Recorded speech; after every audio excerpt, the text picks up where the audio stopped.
avec l'espoir Moiranais Handball. Au cœur du jeu, avec toute une équipe de partenaires. Bonjour à tous et bienvenue dans ce nouvel épisode d'Au cœur du jeu.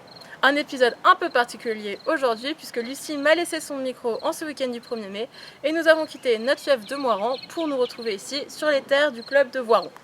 Deux matchs sont au programme, les seniors garçons et les moins de 18 filles régionales du PVHB. En effet, comme vous le savez, la plupart de nos équipes jeunes jouent maintenant au sein de l'entente Pays Voironnais Handball et s'entraînent notamment ici au gymnase de la Garenne. Au programme, nous allons rencontrer Saïd, figure emblématique et salarié du club de Voiron, qui, depuis l'union de nos deux clubs, est aussi responsable du secteur féminin du Pays Voironnais Handball. Nous tenterons également de recueillir les impressions de nos deux jeunes arbitres qui rentrent de Clermont-Ferrand et de leur arbitrage des sélections féminines nationales. Au cœur du jeu, c'est maintenant.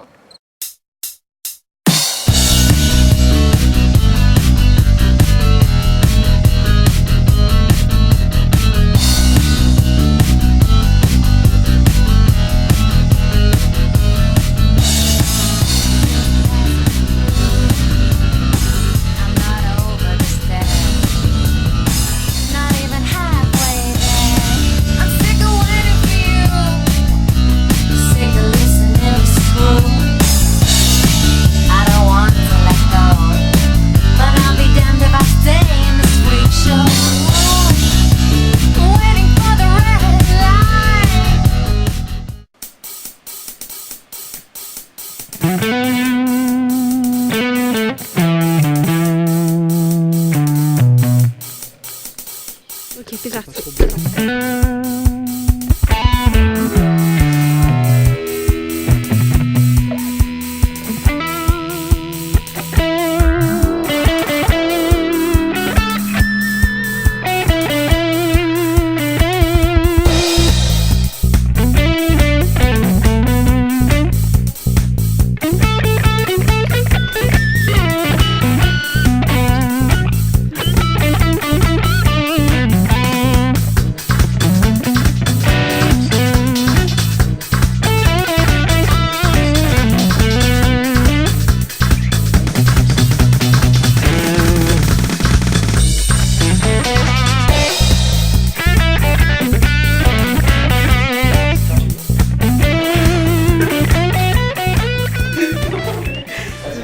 Bonjour et tout d'abord merci de nous consacrer de ton temps pour répondre à nos questions.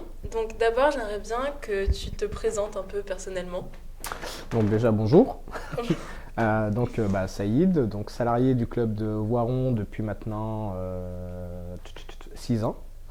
Voilà, donc auparavant j'étais au sein du club de Villefontaine-Bourgoin, responsable de la section pendant 2 ans, donc jusqu'à 2011. On a été champion de France avec cette section et aussi créateur de Porte de l'Isère, donc PDI, l'entente féminine qui se situe à Bourgoin et Villefontaine.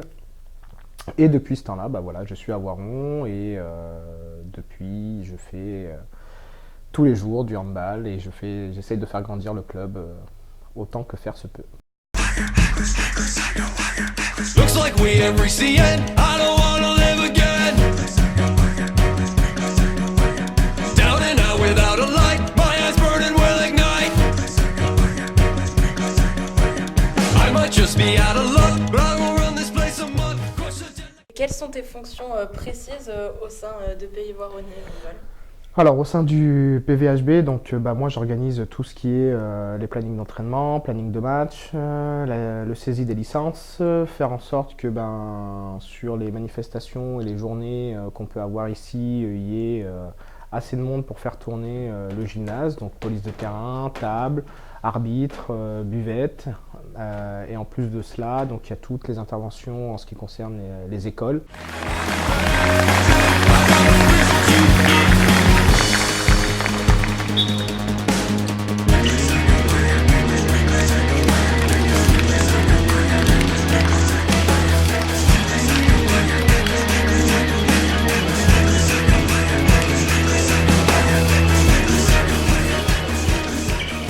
Est-ce que tu pourrais nous faire faire un bilan, vu qu'on approche de la fin de l'année, des équipes féminines allant de moins de 12 aux seniors et un point sur la N3. Alors cette année, donc, on a eu la chance d'avoir un vrai renouveau en ce qui concerne la catégorie féminine et surtout chez les jeunes. Chez les moins de 12, nous avons eu la chance d'avoir beaucoup de nouvelles qui sont arrivées, mais aussi beaucoup de montées de l'école de handball des deux clubs, donc de Moirans et de Voiron. Il y a à peu près une trentaine de jeunes filles qui jouent en moins de 12, donc on a dû faire 2 équipes pour qu'elles puissent jouer et s'amuser. Leur saison est assez agréable et assez satisfaisante du fait qu'elle progresse de mois en mois, donc ça, l'objectif est rempli. En ce qui concerne les moins de 14, donc là elles vont jouer la place 3-4 du championnat isérois. Donc c'est quand même une belle performance parce qu'on a quand même pas mal de joueuses qui sont jeunes, de 2003 à 2004, donc je pense que ça c'est une belle aussi aventure pour elles. Nous avons nos moins de 16 ligues qui, elles, en fait, sont l'équipe quasiment la plus jeune du championnat, avec des jeunes filles de 2002 et de 2003 qui constituent cet effectif. Je crois qu'on doit avoir une seule 2001. Elles aussi, elles font une bonne saison. Après, forcément, elles rencontrent des équipes qui sont un peu plus armées, avec des filles un peu plus vieilles. Donc là, elles sont 8e de leur championnat. Nous avons après nos 2 équipes moins de 18. Donc ça aussi, c'est une belle plus-value pour le club. Donc une moins de 18 ligue et une moins de 18 championnat de France. Et donc les moins de 18 ligues sont bien parties parce qu'elles sont à l'heure actuelle les 2e ex-aequo avec Pôle Sud en ce qui concerne la poule honneur Ligue. Et par rapport aux moins de 18 France, donc la saison fut et un peu compliqué en termes sportifs, mais en termes de progression et de tout ce qui amène un peu le côté mental et ainsi de suite, les filles répondent présentes. Donc là, elles sont en poule basse. Donc on va attendre tranquillement que ça progresse. I might just be out of luck, but I won't run this place a month. Crush the jet like semi-truck. I said, give up, fight until the bitter end, fight until I am content, left without a single friend. I stand on bed. Reckless world too good to I got no reason to live. Les seniors filles 3 qui jouent en départemental, il y a beaucoup d'équipes, est 4e de son championnat à l'heure actuelle. Donc ça, c'est plutôt très intéressant. C'est une équipe voilà, qui n'est pas du tout loisir, d'accord, qui joue le championnat et qui avance. Nous avons une équipe aussi de réserve qui joue en excellence région et qui a raté les playoffs pour 1 point. Donc là, elle se retrouve en play-down là, pour se maintenir à ce niveau-là l'année prochaine. Et enfin, nous avons, on va dire, la tête d'affiche, donc l'équipe de National 3 filles, qui a eu un début de saison un peu compliqué suite à de nombreuses blessures au départ. Donc là, depuis le mois de janvier et cette trêve internationale nous a fait du bien parce qu'on a pu récupérer tout le monde. Et là, les jeunes filles sont 8e de leur classement, donc l'objectif maintien est toujours dans les tuyaux, donc j'espère que ça va se maintenir et on va pouvoir continuer l'année prochaine.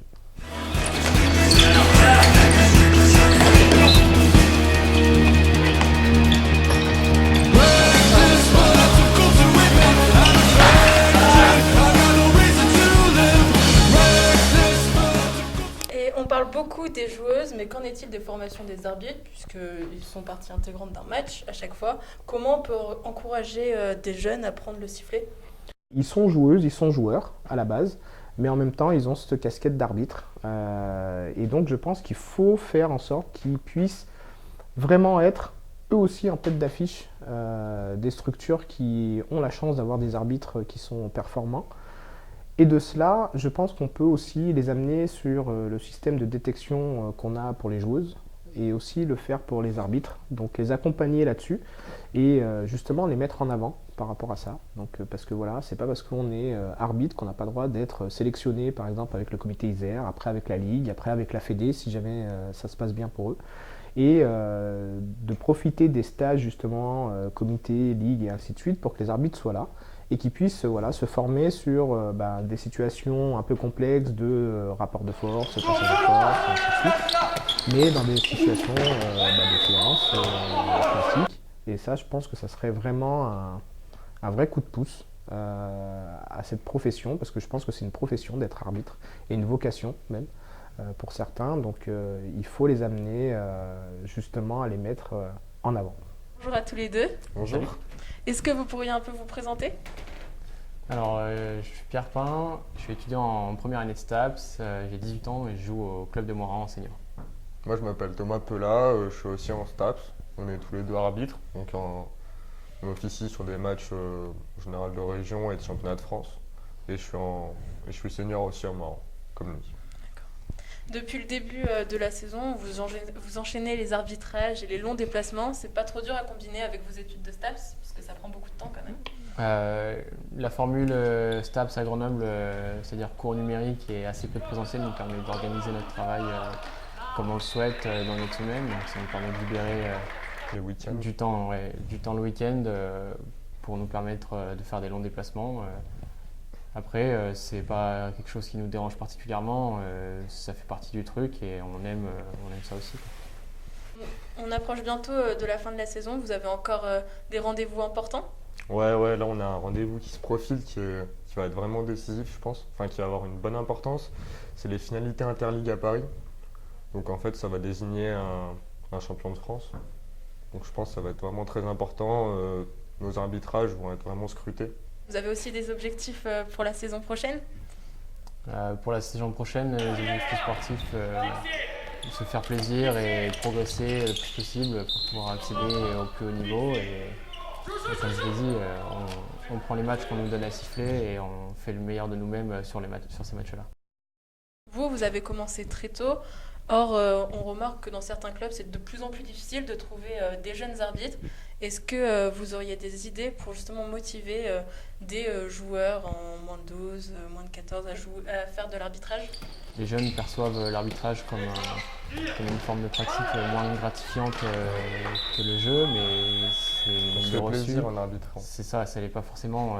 Il y a vraiment du plaisir à prendre en arbitrant et le mythe selon lequel il faudrait absolument arrêter de jouer à partir du moment où on commence à arbitrer, c'est faux. faux.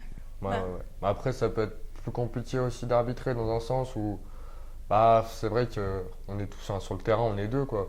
C'est-à-dire que oui, on a un suiveur, mais sur le terrain, il n'y a pas de remplaçant, arbitre. On est dans un mauvais match, il faut assurer jusqu'au bout, mais quand aussi on est dans un bon match, nous de plus en plus, il y a des coachs qui viennent nous parler à la fin, qui viennent nous gratifier, qui viennent nous faire des commentaires positifs, et ça, je trouve que ça fait vraiment plaisir.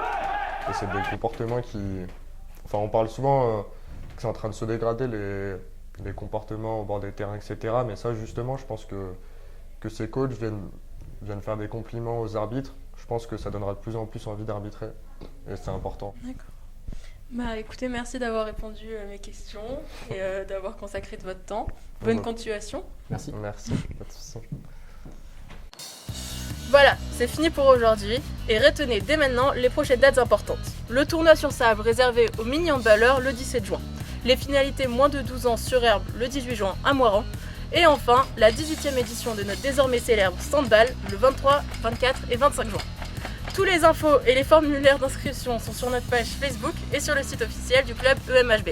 Alors, à très bientôt et restez au cœur du jeu. Ciao! Le pouvoir est complètement différent, d'accord? C'est une expérience. Voilà, là c'est le mode débutant. Donc voilà, le handball c'est aussi ça.